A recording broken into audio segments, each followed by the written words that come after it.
Sports Video Group is bringing you inside the 2025 NAB Show. Brandon Costa from Sports Video Group, thrilled to be catching up with a good friend of the company, Dan Marshall from Amagi. Dan, pleasure to see you as always, sir. How's the show? See you. The show's been fantastic. Great. Yes. Well, let's dive into some of the big announcements that you all have. No, there's plenty of them. We will get to managed services, the hot topic of fast, but let's start with another big trend here at the industry, AI. How are you all offering AI in ways to enhance your solutions? Well, I love the fact that you bring up the fact that we are offering AI, so it's not a mythical technology right, here. yeah. Right, you hear a lot about AI and ML, and it is, as we continue to expand our business in broadcast and media, AI has become a huge component of that, whether we're talking fast, whether we're talking broadcast modernizations, or whether we're talking streaming unifications. So we're using it in real world applications. Mm-hmm. We acquired a company 4 or 5 months ago called Argoid. We've integrated that, and it is AI-based scheduling.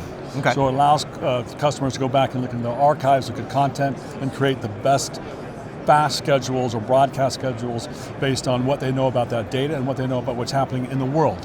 As an example of those things is like, if there's a star's birthday, mm-hmm. Tom Selleck is going to go ahead and could build a bunch of fast channels around Magnum PI. Okay. Right, but it looks at things other than just the archive data and the obvious stuff, and that's helping customers reduce their costs up to 85%. And when it comes to go ahead and scheduling channels.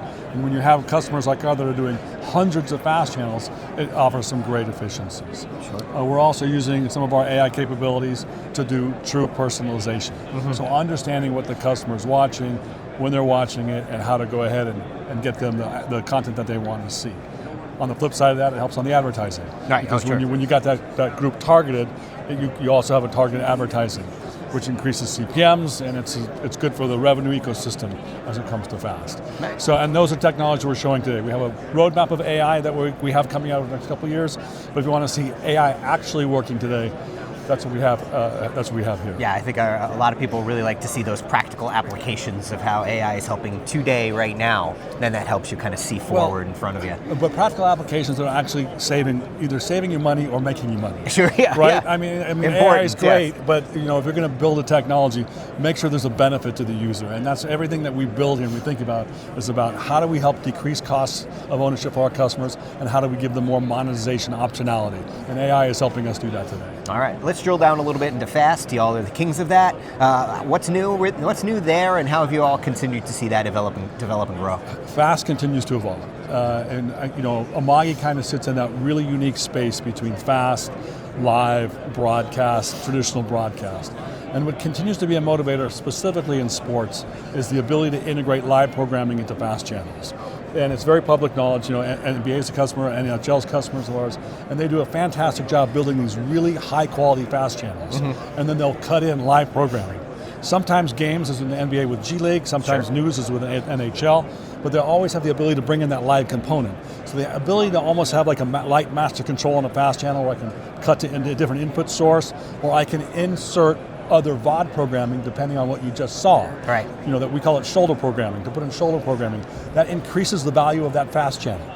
Right, you get higher CPMs, higher viewership doing those live events. You put shoulder programming along to help retain that until you get back to standard fast programming. Okay. We lead the market in that. Mm-hmm. Nobody else does that type of live integration with fast. And that's opening up all kinds of different better user experiences and monetization options, again, for our customers in sport. That's hot. It continues to be hot for us. All right, let's make sure we're not missing anything here. Any other big announcements, launches, reasons why? Aside from the obvious that sports clients should stop by. We talked at the SVG event this week about REMI, about remote production. So with the acquisition we made of Telio last year, we now have an end-to-end glass live operation center, which we're showing here. A real cheap and cheerful way, a great technology that allows for remote production cost effectively. It's one of the topics we brought up at the Chairman's Forum is when does it really become cost effective? And so we built a very, very robust, very feature-rich product for remote production, which is live. It's here. We're showing it, and that's been a real exciting thing at the show. Nice. All right, Dan. Always appreciate you taking the time for us, especially during a busy week. Appreciate you, and have a great rest of the NAB. Thank you. Appreciate it. All right. Make sure you see Amagi right in the front of the West Hall while you're here at the 2025 NAB Show. And if you're not here, catch up on all the news of what's going on by visiting our website at sportsvideo.org.